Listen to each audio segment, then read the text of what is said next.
The morning of the hearing, I ironed my blouse twice. Not because it needed it, because I needed something to do with my hands that wasn't shaking. I stood in front of the bathroom mirror in my apartment in Midtown Charlotte and looked at myself for a long time. 29 years old, forensic accountant. Daughter of a man who had just spent 4 months in a memory care facility while his second wife quietly dismantled everything he built. I thought about what my mother used to say when I was little, and something felt unfair. You don't fight noise with noise, baby. You fight noise with receipts. She said that at the kitchen table in our house in Concord, North Carolina, over bowls of cereal on Saturday mornings. She died when I was 14. Breast cancer. Quick and brutal and completely unfair in the way that only the deaths of good people can be. My stepmother, I'll call her Lorraine, came into our lives 3 years later. My father had been lonely in the quiet, specific way of men who don't know how to be alone. Lorraine understood that about him before I did. She was warm when she needed to be. Organized. She had a way of making herself indispensable, so gradually you didn't notice it happening until one day you looked up and the whole house ran through her. I was 17. I was grieving and exhausted, and I didn't fight it. By the time I left for college at UNC Charlotte, Lorraine was the one who knew where the insurance documents were. She was the one my father called when the car made a strange sound. She was the one who came to his cardiology appointments and took notes in a little leather notebook. I told myself that was fine, that I was grateful even. My father was taken care of. I built my own life. I graduated. I got certified. I started working at a mid-sized firm in uptown Charlotte, doing exactly what my brain was made for, following money, finding the places where numbers told one story on the surface and a completely different one underneath. I was good at it. I am good at it. And that is the part Lorraine forgot when she decided to do what she did. My father had a mild stroke in September of last year. He was 63. The doctor said he'd likely recover most of his function with time and the right care. But the short-term memory was affected. He got confused easily. He lost track of conversations. Some mornings he didn't know what month it was. Lorraine moved him into Cedarwood Ridge, a memory care facility in Huntersville, within 6 weeks of the stroke. I want to be fair. At the time, I thought she was being practical. The house was large and she wasn't equipped to be a full-time caregiver. I told myself it made sense. What I didn't know, not yet, was that she'd had him sign an updated general power of attorney 3 days after the stroke, while he was still in the hospital, while he was still on blood thinners and mild sedatives, and asking the nurses what year it was. I found out about that document in November. By then, Lorraine had already transferred a significant portion of my father's liquid assets, his personal savings and a joint investment account, into accounts I'd never heard of.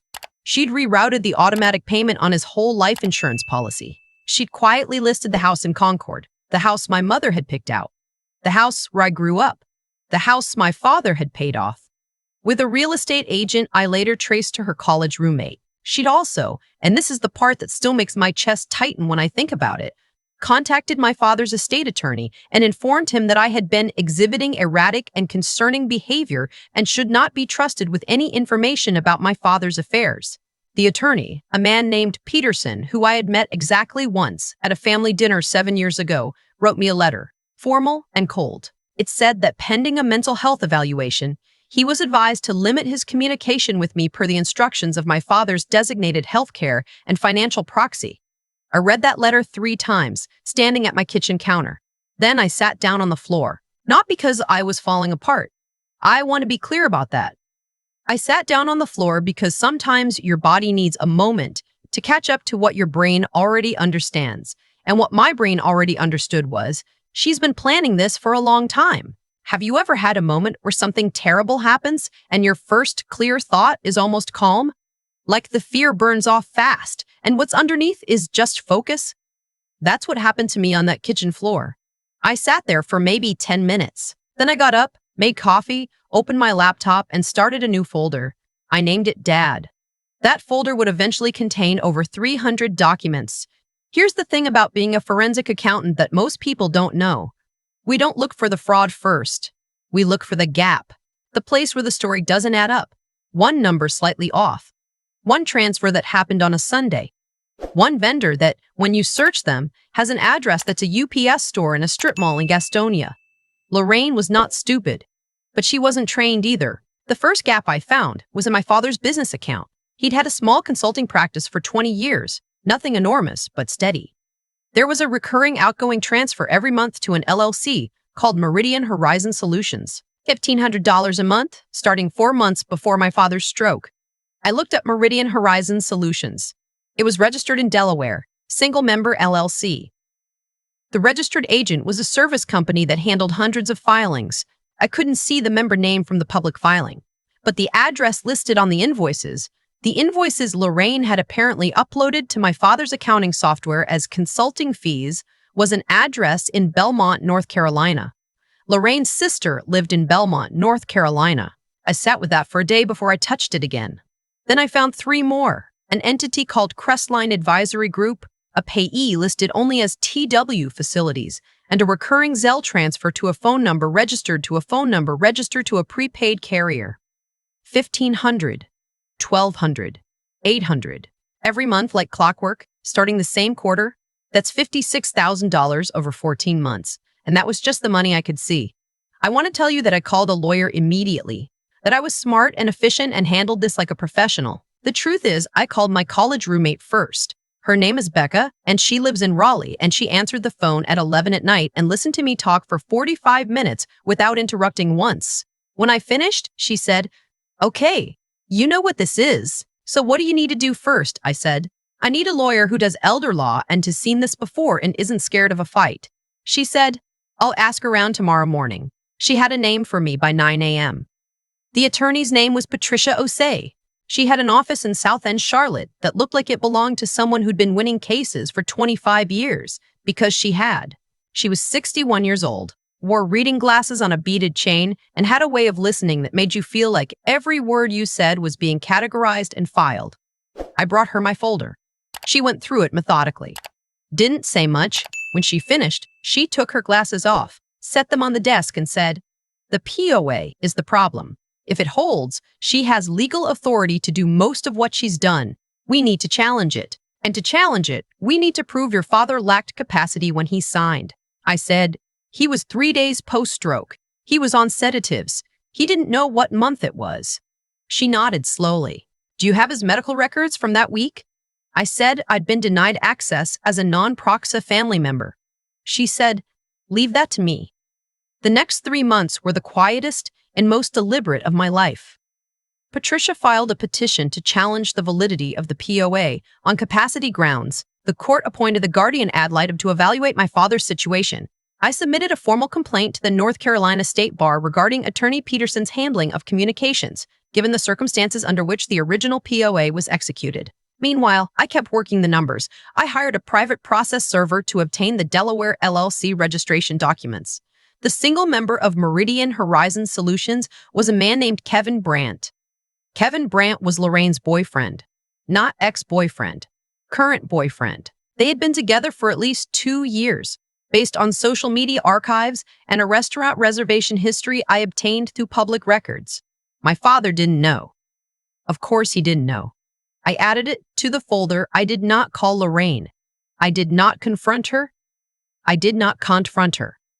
I did not post anything. I did not tell family members who might tip her off. Every time I wanted to say something, I made myself go back to the folder instead. My mother's voice, "You fight noise with receipts." There's a moment I keep coming back to. About 6 weeks before the hearing date, I drove up to Huntersville on a Sunday afternoon to see my father. He was having a good day. He knew my name right away. We sat in the common area and he told me about a cardinal he'd seen from his window that morning, very pleased about it, like it had been a personal visit. I didn't tell him what was happening. I didn't want to confuse him or frighten him. I just sat with him for 2 hours and let him talk about the cardinal and about a fishing trip we'd taken when I was 9, and about whether the Panthers would ever have a real season. When I got up to leave, he held my hand for a second and said, "You look like your mother when you're tired." I held it together until I got to my car. Then I sat in the parking lot of Cedarwood Ridge, and I let myself cry for exactly 15 minutes. I set a timer. I know that sounds strange, but I've learned that grief needs a container or it takes over everything. When the timer went off, I drove home and opened the folder. The hearing was scheduled for a Tuesday in March. Lorraine arrived with her attorney. a man named Forsyth, who had a reputation for aggressive procedural tactics, and 3 character witnesses, including her sister from Belmont and a woman from her church. She wore a dark blazer and pearl earrings, and looked like someone who had prepared carefully to look like someone who had done nothing wrong. I wore my gray suit, the one I wear when I'm presenting findings to a client who doesn't want to hear what I found. Patricia had advised me to stay calm and let the evidence speak. She'd also told me the night before that Lorraine's attorney had filed a motion arguing that I had been harassing Lorraine via anonymous phone calls and that my judgment was compromised by, quote, unresolved grief and family resentment. I asked Patricia how she wanted to handle it. She smiled for the first time since I'd known her and said, I want you to let them finish. Then we present the bank records. The first hour of the hearing was Lorraine's attorney laying out their case. My father had appointed Lorraine legally.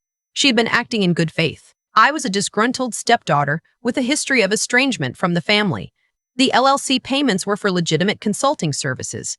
I sat and I breathed and I did not let my face move. Then the judge, the Honorable Sandra Tremblay, and I will remember that name for the rest of my life, asked Lorraine's attorney to explain the nature of the consulting services provided by Meridian Horizon Solutions. Forsyth said it was business advisory services for my father's practice. Judge Tremblay looked at the documents in front of her. And Mr. Brand's qualifications for providing those services? Forsyth said the firm had been vetted by his client. Judge Tremblay said, Mr. Brimmett, Forsyth, I have a Delaware entity registration in front of me that was filed 11 days before the first payment. I also have a declaration from a forensic accountant, she glanced at me, indicating that this entity shares a billing address with a property leased by a Kevin Brandt, who appears to have a personal relationship with your client. Can you clarify how this arrangement was disclosed to Mr. Rand? She said my father's surname. Prior to execution, Forsyth asked for a moment to confer with his client. It was a long moment. Patricia had told me there would be a point in the hearing where things shifted, where you could feel it in the room. She said when it happened, don't react. Don't smile. Don't exhale loudly. Don't look at the other side. She was right. There was a moment. It was the moment after Judge Tremblay asked that question and Forsyth went quiet. I looked at my hands on the table. Patricia, in a voice that was completely level, said, Your Honor, we'd also like to address the capacity question. We have affidavits from 2 attending physicians at Atrium Health who treated the principal in the 48 hours prior to the POA execution. Both physicians note significant cognitive impairment at the time of signing, including documented confusion, disorientation to date and location, and a MMSE score of 17. Lorraine made a sound. Not a word. Just a sound. Judge Tremblay removed her reading glasses, set them down on the bench, and looked at Lorraine directly. Ma'am, she said, I want to give you an opportunity to address this court, because what I'm reading suggests that this document was signed by a man who, by medical record, did not have the cognitive capacity to understand what he was signing. And I'd like to understand how that happened. You want to know what Lorraine said? She said she'd been advised it was all in order. That's it, that she'd been advised it was all in order. Judge Tremblay looked at her for a long time. Then she looked at Forsyth. Then she turned back to the bench and began to write. I won't walk through every legal detail because Patricia handled most of it and, honestly, some of it is still working through the system. But here's what happened in the weeks following that hearing. The POA was invalidated on the grounds that my father lacked testamentary capacity at the time of signing. The court appointed a professional guardian to manage my father's affairs on an interim basis while the full estate accounting was completed. A separate financial abuse complaint was referred to the Mecklenburg County District Attorney's Office. Attorney Peterson self-reported to the state bar before our formal complaint was fully processed. I don't know what that cost him professionally. I have some guesses. The house in Concord was taken off the market. Kevin Brandt, when contacted by investigators, provided a statement. I don't know what was in it. I probably never will. But Meridian Horizon Solutions was dissolved within 10 days of the hearing. Lorraine retained a different attorney. There's something people don't tell you about being right, about spending months building a case that turns out to be exactly what you thought it was. You expect to feel triumphant. And there is a moment of that, I won't lie. Standing in the parking garage after the hearing with Patricia, both of us in our suits, her saying, you did well. In the same flat tone she used to say everything. That was something. But mostly what I felt was tired. And then, underneath the tired, something smaller and sadder. Grief, I think. Not new grief. The old kind, the kind that never fully closes. Because none of what happened that day brought my father's memory back. None of it undid the months he spent in that facility while his accounts were being drained. None of it gave me back the version of our family that existed before my mother got sick and my father got lonely and a woman named Lorraine decided that his trust was an opportunity. I drove to Concord on a Saturday in April. Park in front of the house on Millbrook Lane. It's still my father's house, technically now. The lockbox is gone. I sat there for a while. Then I went to Oakwood Cemetery, where my mother is buried, and I sat in the grass next to her headstone for about an hour. I didn't talk out loud. I never do. I just sat there and let the afternoon be quiet. I think she would have liked Patricia Osei. I think she would have recognized something in how she listened. I think she would have said, receipts. My father is still at Cedarwood Ridge. He's doing better. Some weeks are clearer than others. Last month, he remembered the name of every teacher I'd had in elementary school, which made us both laugh.